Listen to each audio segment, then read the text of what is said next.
আজ থেকে পশ্চিমবঙ্গ সহ মোট 12টি রাজ্য এবং কেন্দ্রশাসিত অঞ্চলে এসআইআর শুরু হচ্ছে। আর এসআইআর ঘোষণা হতেই আজকে সিইওর দপ্তরে রয়েছে সর্বদলীয় বৈঠক।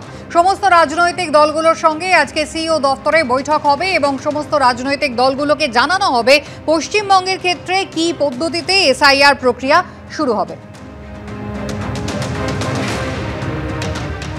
রুমা পাল আমাদের প্রতিনিধি রয়েছেন আমাদের সঙ্গে টেলিফোন লাইনে।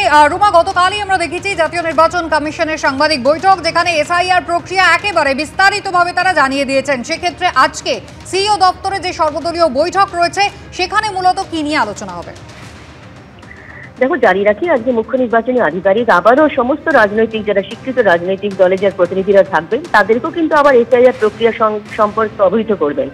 রাজনৈতিক দলের যে সর্বদল বৈঠক, এটা এই কারণেই যে যাতে এসআইআর প্রক্রিয়া সুষ্ঠুভাবে সম্পন্ন হয়, যেহেতু নির্বাচন কমিশনের তরফ থেকে এটা করা হচ্ছে এবং ক্ষেত্রে কিন্তু যেহেতু রাজনৈতিক দলে তাদেরও কিন্তু পার্টিসিপেন্ট রয়েছে, সেই জন্য তাদেরও সাহায্যের প্রয়োজন। এবং কোথাও কোনো সমস্যা হলে, যেহেতু বিএল এর কথা বলি, যেহেতু বুথ লেভেল এজেন্ট রাজনৈতিক দলের থাকবে, সেক্ষেত্রে যাতে বুথ লেভেল এজেন্টরাও কিন্তু সেক্ষেত্রে সাহায্য করতে পারে এবং তাদের কি করণীয় থাকবে, সেক্ষেত্রে কিন্তু রাজনৈতিক দলের সঙ্গে আরো একবার তিনি মুখোমুখি হবেন। অন্যদিকে জানিয়ে রাখি, যেহেতু এসআইআর ঘোষণা হয়ে গেছে এবং আজ থেকে যেটা রাত 12টার পর থেকে যেটা সমস্ত ভোটার লিস্টে যেটা ছিল সেটা কিন্তু ফ্রিজ করে দেওয়া হয়েছে, সেটা মুখ্য নির্বাচন কমিশনার সাংবাদিক সম্মেলন করেই জানিয়েছেন। এবং আজ থেকে যেমন সমস্ত মিটিং এবং প্রিন্টিং শুরু হবে বৈঠক, এই কারণ যারা এসআইআর এর সঙ্গে যুক্ত তাদের সঙ্গে কিন্তু আরো একবার ইপিআই সিও এবং যে সমস্ত রাজ্যে যে এসআইআর হবে তাদের সিও এবং ডিওদের সঙ্গে, জেলা নির্বাচনী আধিকারিকদের সঙ্গে তাদের ডিসি করবেন। সর্বদল বৈঠক রয়েছে এবং তার সঙ্গে সঙ্গে প্রিন্টিং এর বিষয় রয়েছে। এনিউমারেশন ফর্ম অবশ্যই কালকে যেহেতু 12টার পরে ফ্রিজ করে দেওয়া হয়েছে এবং তারপর থেকে আজ থেকে কিন্তু এই সমস্ত সফট কপি আসতে শুরু করবে ইআরও পোর্টালে, তারপর সেটা ছাপানোর বিষয় রয়েছে। এই প্রক্রিয়া এই সপ্তাহ চলার পর 4 তারিখ থেকে গিয়ে বিএলওরা বাড়ি বাড়ি যাবেন, ভোটারের সঙ্গে কথা বলবেন, তাদেরকে এনিউমারেশন ফর্ম দেবেন, যাচাই করবেন, এই বিষয়টা চলবে। এবং রাজনৈতিক দলের তাদের যে ভূমিকা রয়েছে, তাদের বুথ লেভেল এজেন্টের যে ভূমিকা বড় রয়েছে, সেক্ষেত্রে কিন্তু আরো এই আলোচনা হবে। কারণ এই বুথ লেভেল এজেন্টরাও কিন্তু বিএলওদের সঙ্গে তাদের সঙ্গে বৈঠক করে জানতে পারবেন এবং অবশ্যই বিএলওরাও কিন্তু বিএলওদের সঙ্গে বৈঠক ধাপে ধাপেই বৈঠক করবেন এই 1 মাসের প্রক্রিয়ার মধ্যে। যে কোনো জায়গায় যদি কোনো ভোটারের কোনো সমস্যা হয়, তাদের এনুমিনেশন ফর্ম নিয়ে, তাদের বিষয় নিয়ে, সেক্ষেত্রে কিন্তু তারা সেটা জানাতে পারে। কারণ বিএলওরা কিন্তু প্রথমেই যখন এই ধরনের কোনো বিষয় আসবে কোনো ভোটারের ক্ষেত্রে, সেটা কিন্তু বিএলএ থেকে জানাবেন, বিএলওরাও কিন্তু বিষয়টা খতিয়ে দেখবেন। এটা ঠিক নির্বাচন কমিশন চাইছে যে বৈধ যারা ভোটার আছে তাদের নাম যেন না কাটা যায়।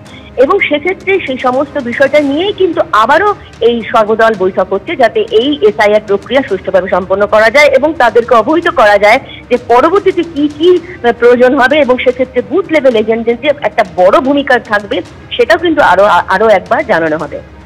ধন্যবাদ। আজ থেকে রাজ্যে এসআইআর শুরু হচ্ছে, সর্বদল বৈঠকও রয়েছে। তবে শুধুমাত্র এই রাজ্যই নয়, একই সঙ্গে আরো 11টি রাজ্য এবং কেন্দ্রশাসিত অঞ্চলেও এসআইআর শুরু হচ্ছে। গতকালই দিল্লিতে একথা ঘোষণা করলেন জ্ঞানেশ কুমার।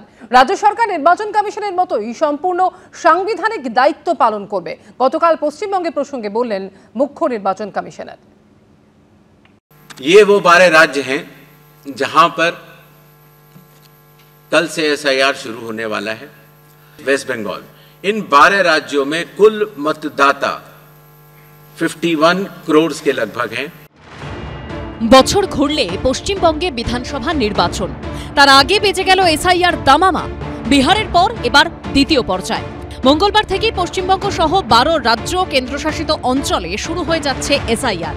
পশ্চিমবঙ্গের পাশাপাশি গুজরাট, উত্তরপ্রদেশ, মধ্যপ্রদেশ, রাজস্থান, তামিলনাড়ু, কেরল, ছত্তিশগড়, গোয়া, কেন্দ্রশাসিত অঞ্চল আন্দামান নিকোবর দ্বীপপুঞ্জ, লাক্ষাদ্বীপ, পুদুচেরিতে হবে SIR. Andaman and Nicobar Island, Union Territory, State, Chhattisgarh, Goa, Gujarat, Kerala, Union Territory, Lakshadweep, Madhya Pradesh, Puducherry, Union Territory, Rajasthan, Tamil Nadu, Uttar Pradesh, West Bengal. বিহারে এসআইআর শুরু হওয়ার পর থেকেই বিতর্কের ঝড় বয়ে গেছে পাটনা থেকে দিল্লি। ভোটে সুবিধা পেতে বিজেপি নির্বাচন কমিশনকে কাজে লাগাচ্ছে বলে অভিযোগে সরব হয় বিরোধীরা। যদিও যাবতীয় অভিযোগ উড়িয়ে নির্বাচন কমিশন জানিয়ে দেয় গোটা দেশেই হবে এসআইআর, অর্থাৎ পশ্চিমবঙ্গে ভোটার তালিকার সংশোধনের কাজ শুরু হওয়াটা ছিল স্রেফ সময়ের অপেক্ষা। কারণ নভেম্বরে বিহারে ভোট হয়ে যাওয়ার পর আগামী বছরের প্রথম দিকে বিধানসভা ভোট হবে এ রাজ্যে। তাই এসআইআর শুরু হওয়ার অনেক আগে থেকেই তেতে উঠেছিল পশ্চিমবঙ্গের রাজনীতি।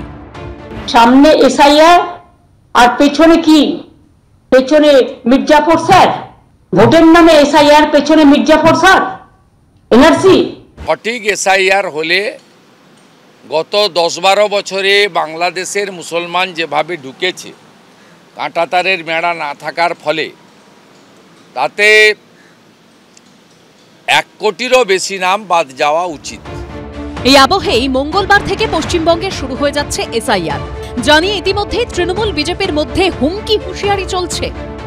আমরা এসআইআর রুখবো, একটা বৈধ ভোটারের নাম যদি বাদ যায় তাহলে আগুন জ্বলবে, রক্ত গঙ্গা বইয়ে দেবো বাংলা জুড়ে। আর কত লন্ড ভন্ড করতে পারেন আমরা দেখবো। তৃণমূলের নেতাদের কথায় রাস্তায় নামবেন না, রাস্তায় নামলে সেন্ট্রাল বাহিনী নামবে, যেরকম মুর্শিদাবাদে নেমেছিল। যদি ভ্যান্ডালিজম করেন, দোকান ঘর পোড়ান, বাড়িতে আক্রমণ করেন, তৃণমূলের কোন নেতার ছেলের জীবন যাবে না। সেন্ট্রাল বাহিনী নামলে করে কিন্তু গুলি চলবে, আপনার বাড়ির লোকেটার গুলি লাগবে। এই আবহেই সোমবার এসআইআর নিয়ে মুখ্য নির্বাচন কমিশনের সাংবাদিক বৈঠকে বারবার উঠে আসে পশ্চিমবঙ্গের প্রসঙ্গ। पश्चिम बंगाल से कई बार ये बात आई है कि वो होने नहीं देंगे एसआईआर।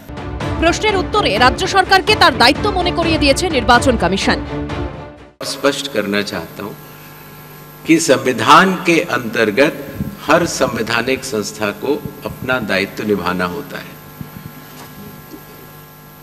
आर्टिकल 324 सब क्लॉज 6 के तहत मतदाता सूची तैयार करने के लिए या मतदान कराने के लिए जिन भी चुनावी कर्मियों की आवश्यकता चुनाव आयोग को होगी, वो राज्य सरकार मुहैया करा के डेपुटेशन पर देने के लिए बाध्य है।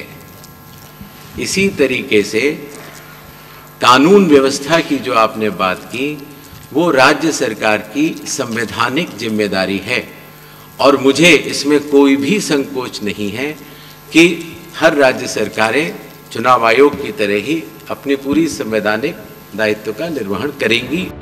বিহারে এসআইআর শেষের পর ভোটের দিনক্ষণ ঘোষণা হয়ে গেছে। এখন দেখার পশ্চিমবঙ্গে কতটা নির্বিঘ্নে হয় ভোটার তালিকা সংশোধনের কাজ। বিজেন্দ্র সিংহর রিপোর্ট, এবিপি আনন্দ। এসআইআর নিয়ে রাজনৈতিক তরজা কিন্তু আগে থেকেই চলছিল, আর আজ থেকে পশ্চিমবঙ্গ সহ মোট 12টি রাজ্য এবং কেন্দ্রশাসিত অঞ্চলে এসআইআর শুরু হচ্ছে। স্বাভাবিকভাবেই তরজার পারদ তুঙ্গে উঠেছে।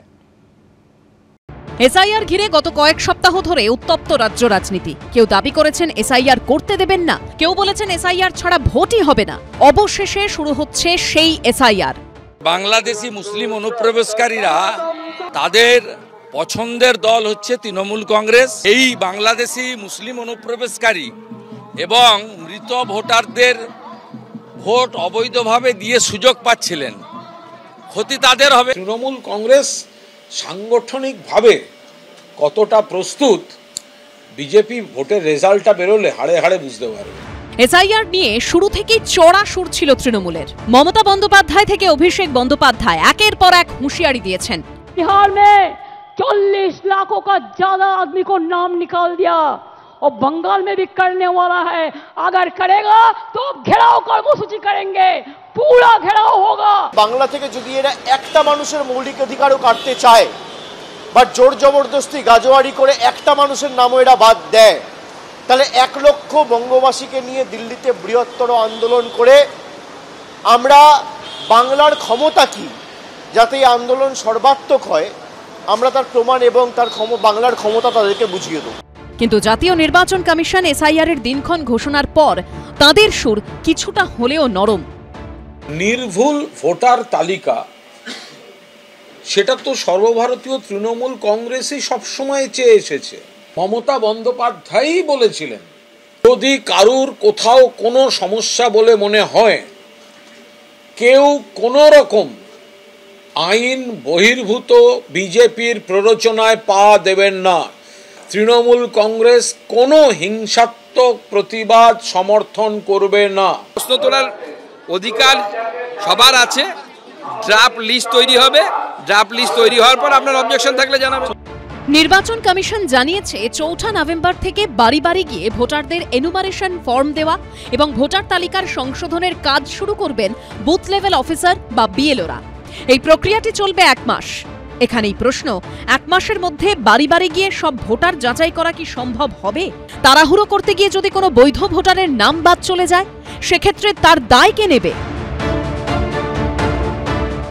সব হচ্ছে আসলে নাগরিক সমাজকে ভীত সন্তুষ্ট করা। এসআইআর নিয়ে এই জন্য আগামীকাল সমবেত হব, বিক্ষোভ দেখাবো, জমায়েত করব এবং দাবি সনদ পেশ করব। অনুপ্রবেশকারীদের ভোটার লিস্টে অনুপ্রবেশকারী ঢুকে যাওয়া, এই তত্ত্ব প্রথম ভারতবর্ষের মানুষকে বুঝিয়েছিল বাংলার মুখ্যমন্ত্রী মমতা ব্যানার্জি। যদি অনুপ্রবেশকারী পশ্চিমবঙ্গে এসে ভোটার হয়ে যায়, রাজ্য সরকার দায়িত্ব, সেটা রাজ্য সরকার সেটা দেখবে। সব মিলিয়ে এসআইআর শুরুর আগেই এ নিয়ে পশ্চিমবঙ্গের রাজনৈতিক মাটি তপ্ত হয়ে উঠেছে। অর্ণব মুখোপাধ্যায়, পার্থপ্রতিম ঘোষ ও উজ্জ্বল মুখোপাধ্যায়ের রিপোর্ট, এবিপি আনন্দ।